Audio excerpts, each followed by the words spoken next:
NCP नेता और केंद्रीय मंत्री शरद पवार ने चुनावी जीत का नया फॉर्मूला पेश किया है।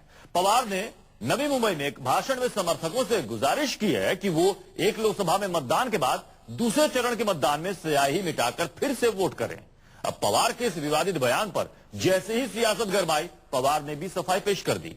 कहा कि उनका बयान तोड़ मरोड़ कर पेश किया गया है।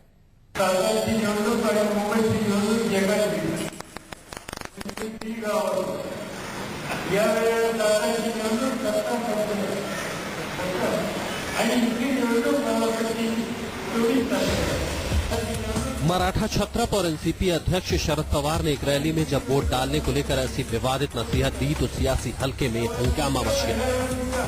पवार साहब नवी मुंबई में माथाड़ी कामगारों को अपील कर रहे थे कि इस बार के लोकसभा चुनाव में सतारा और मुंबई में अपने अपने उम्मीदवारों को वोट करना, पहले सतारा में वोट करना और फिर स्याही मिटाकर मुंबई वोट करना। पवार साहब ने कहा कि पिछली बार के लोकसभा चुनाव में सतारा और मुंबई में एक ही दिन वोटिंग थी, इसलिए ये गलती इस बार सही करो। इस विवादास्पद बयान के बाद तो हर तरफ विवाद पैदा हो गया। सवाल उठने लगे कि एक केंद्रीय मंत्री भला कैसे इस तरह के बयान दे सकते हैं।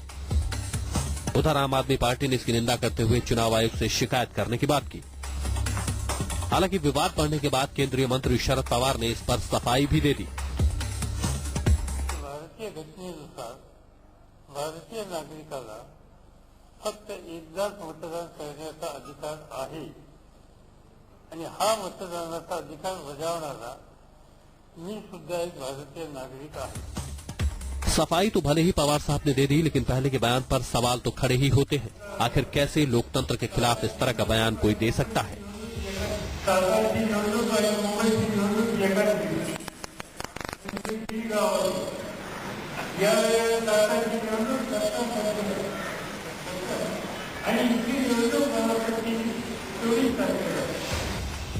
दरअसल लोकसभा चुनाव की तैयारियों में जुटे शरद पवार महाराष्ट्र भर में सभाएं कर रहे हैं। 2009 के लोकसभा चुनाव में पवार साहब की एनसीपी ने यूपीए गठबंधन के बैनर तले चुनाव लड़ा था और पार्टी को महाराष्ट्र की 48 सीटों में से 8 सीटें मिली थी। भले ही इलाका शरद पवार का गढ़ है, लेकिन इस बार चुनौती ज्यादा है। नवी मुंबई से संध्या के साथ ब्यूरो रिपोर्ट, न्यूज़ 24।